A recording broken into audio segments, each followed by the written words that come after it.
Here's your wrestling news for January 2nd, 2021.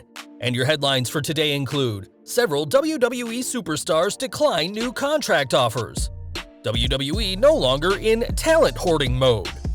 Billie Kay's confusing booking on WWE SmackDown, and in a sense, Roman Reigns' as well. WWE SmackDown feuds continue even after TLC 2020. Title match booked for WWE SmackDown next week. Erick Rowan's AEW status after Brodie Lee tribute appearance. Brodie Lee Jr. beats Adam Cole at AEW New Year's party.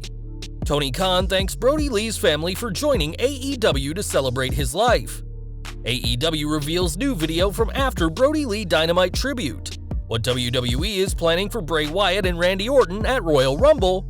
Sonya Deville returns to WWE television for the first time since SummerSlam 2020, and more. We are kicking off today with WWE, and with a new year, the company will be looking to make big plans for many superstars, even though many big names in the company may not be around for much longer.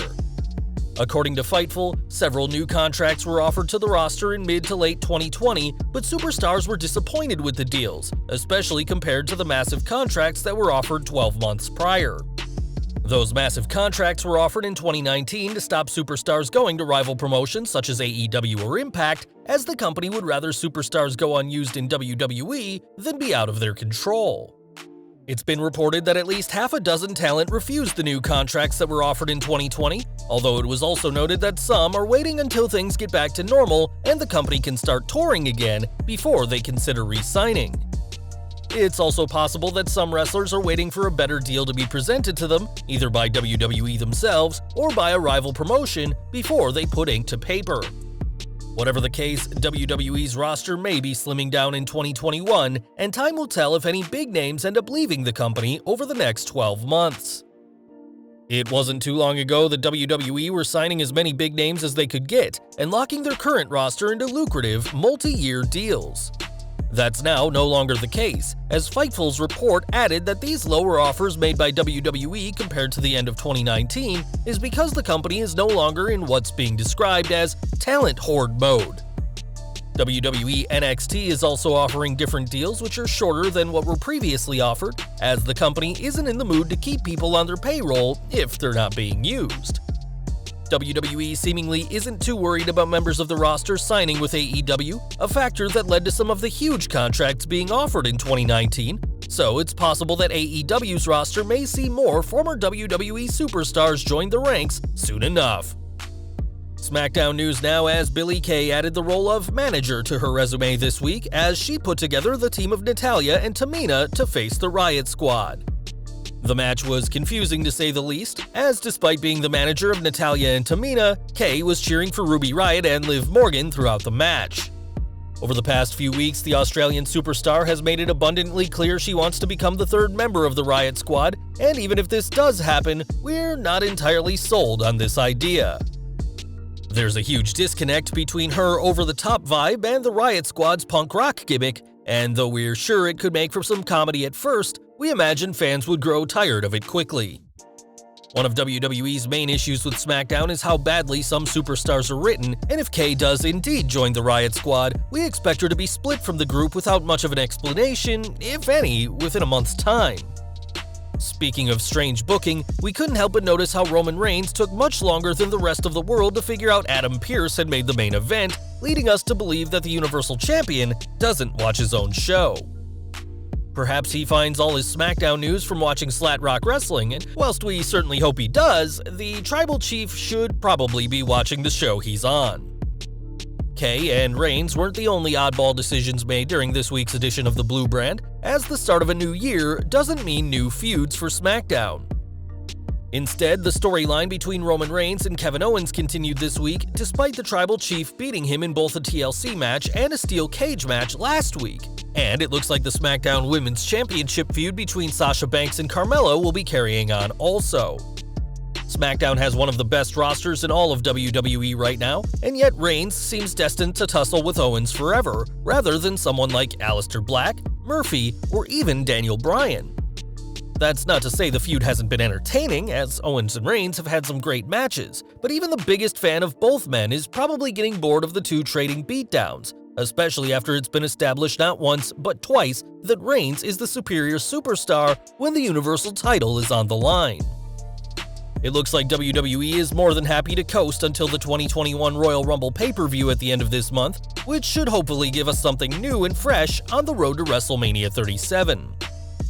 Last week's edition of Team Blue was regarded as one of the best episodes of SmackDown in a long time, but WWE simply failed to continue their momentum on this week's show.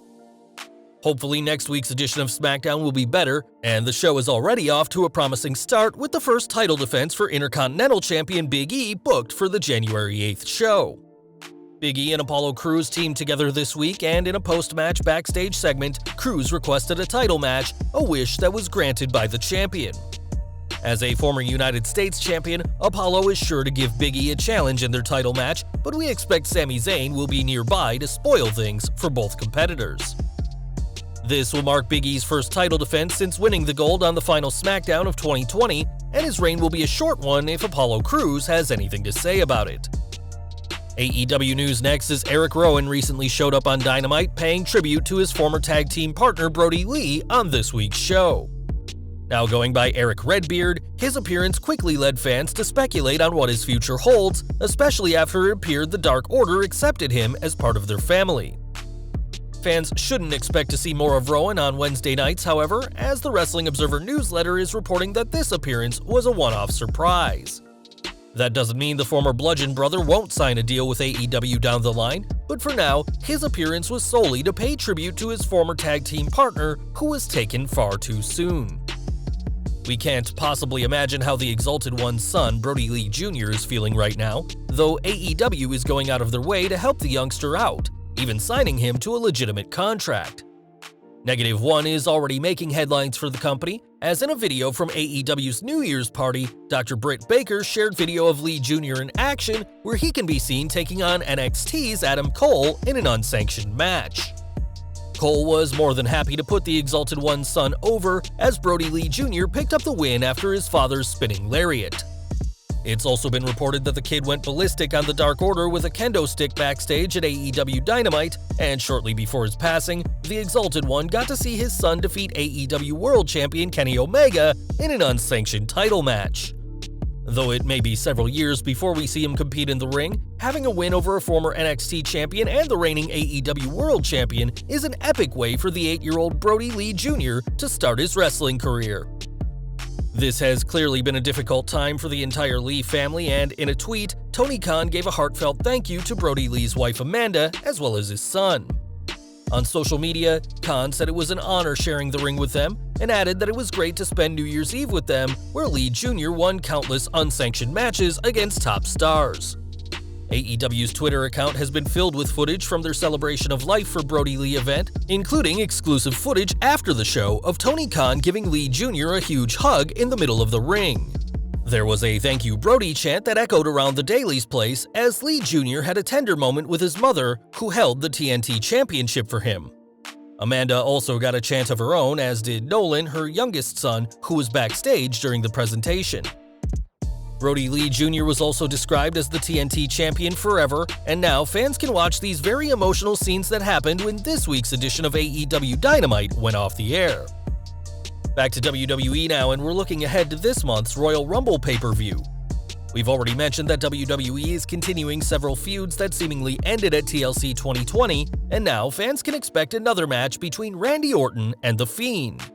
Following on from their TLC Inferno match, Ringside News are reporting that this match will have another crazy stipulation attached, whilst the Wrestling Observer newsletter is saying the tentative idea is for it to be a Firefly Funhouse match. The last, and so far only, Firefly Funhouse match took place at WrestleMania 36, and saw The Fiend defeat John Cena in a bizarre encounter that dove into the past of both men, including Cena's debut as the face of Ruthless Aggression and Bray's own history as leader of the Wyatt family. As a near 19-year veteran on WWE TV, there's plenty that The Fiend could explore from Orton's past, and with the two being both teammates and opponents in the past, this could make for a very interesting situation. Lana news next, as the Ravishing Russian was taken off the card for WWE TLC and replaced with Charlotte Flair, who captured the WWE Women's Tag Team titles with Asuka. At the time of her kayfabe injury by Nia Jax and Shayna Baszler, Lana was expected to be on the shelf for 3 to 4 weeks, but now it looks like she may be gone even longer for a very real injury. In an Instagram post, the Raw superstar can be seen wearing braces for her arm and leg in photos, as it looks like she might have a legitimate injury as well. Unsurprisingly, several fans were concerned over what they saw, especially as Lana didn't explain what caused her to wear these braces, and there's been no explanation by WWE on the matter either. Hopefully, Lana will be back in the ring soon enough, and we're sending her our best wishes as she deals with whatever caused her to wear these braces. And finally, today we're ending with SmackDown news, as for all the show's flaws this week, fans did get a huge return. During the show, Sonya Deville made her return to the Blue brand, and Corey Graves and Michael Cole noted that she's been reinstated by the company. The last time we saw the former MMA fighter, she lost her Loser Leaves WWE match to Mandy Rose at SummerSlam 2020, a loss that allowed her to take some much-needed time away from the ring to recover from a traumatic incident where a fan tried to abduct her from her home. That match was originally meant to be a hair versus hair match, but WWE changed the stipulation to allow Deville some time off to deal with the legal ramifications of what happened, and after her lawyer said it'd be inappropriate for her to show up in court with a shaved head. It's good to see Deville back on TV, as she was certainly growing as a star before the summer of 2020, and hopefully we'll get to see what she has in store now that she's back very soon.